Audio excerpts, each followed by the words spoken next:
Paano nga ba mag-process ng home credit cash loan at i-claim nyo ito sa inyong bank account? Tara, alamin natin.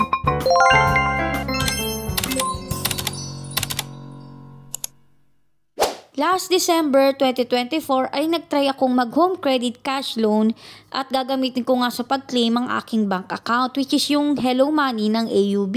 Na sinabi ko nga doon na pangatlong loan ko na sana yon gamit nga rin yung same bank account, which is yung Hello Money nga. Kampante ako kasi nga sa unang cash loan ko at sa pangalawang cash loan ko is na-approve naman siya. Yung sa pangatlo ko nga is na-reject siya, hindi ko alam kung bakit. Kaya nabaliwala din yung niloan ko doon. Ito na nga, at you can see kahit na meron pa akong cash loan, at 5 beses pa lang ako nakakapaghulog doon, ay inoferan pa rin nila ako ulit ng cash loan. Pag good payer kayo ay wag na kayong magdaka kasi offeran talaga kayo nila ng offeran. Ito nga, ang pinaka-limit sa aking pwedeng i-cash loan ay 37,000. So dito pumili lang ako ng amount. Syempre tinanggal ko yung mga protection plan, pero kung gusto nyo meron kayong protection plan ay okay lang din naman. Kasi yan, pumili na lang din ako ng aking loan term, kung gaano ko siya katagal gusto bayaran. At kapag nakapili na kayo ng amount at kung gaano nyo siya gusto katagal bayaran, syempre makikita nyo dito sa baba yung pinaka-monthly nyo. Next naman natin ilalagay is yung purpose. Tapos ilalagay nyo rin dito sa pinakababa is yung credit to my bank account. Kasi nga,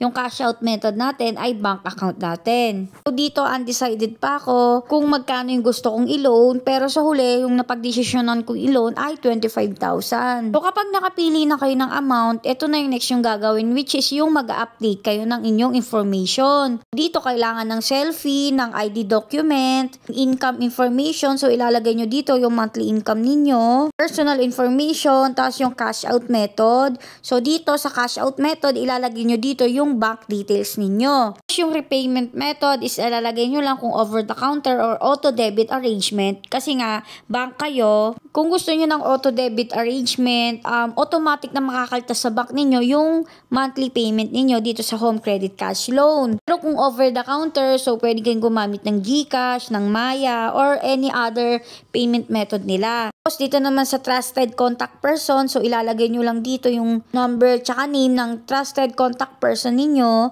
Tapos lastly, dito sa housing type, kung ilalagay nyo kung rented lang ba, kung apartment or yung own. Tapos kapag okay na yan, i-click nyo na yung submit for approval at mag-aantay lang tayo ng ilang minuto. Dahil nga pinaprocess pa nila yung data. So ito na nga, na-approve na daw yung application ko. So ito, hindi pa dapat kayo magsaya. Ganito rin sa akin yung dati. Approve na dito sa home credit, pero sa bank pala is ni-reject siya. Nakikita nyo, 25,000 yung inutang ko, pero may processing fee siya na 500.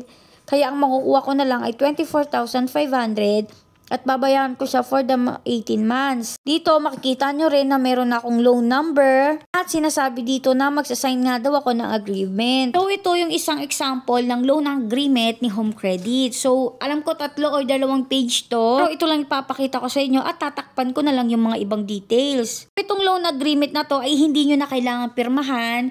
May i-check lang kayo sa pinakadulo nito na 3 box. Yun lang yung kailangan nyong gawin para umagree kayo sa agreement na to. So kung kayo ay utang sa home credit cash loan, alam nyo naman na mataas silang mag-interest at lalo na kapag nagkaroon kayo ng late payment ay mataas din. So kung makikita nyo dito, past due ng 5 days ay pumapatak na ng 300. Kung past due naman kayo ng 30 days, ay papatak na ng 700 at kapag past due kayo ng 60 days, ay papatak siya ng 1,000. So, ayan yung mga overdue ni Home Credit. Ewan ko lang, depende lang yata yan sa loan amount ko. Kaya ganito yung bilang. Pero yun nga, kapag mag-home credit cash loan kayo, ay i-check nyo itong loan agreement para may idea kayo. So, ito na nga, 11/11 ay nag-text na sa akin si Home Credit na approve na nga daw ang aking cash loan at mag-proceed na ako sa contract signing. So, which is yun nga yung ginawa ko kanina.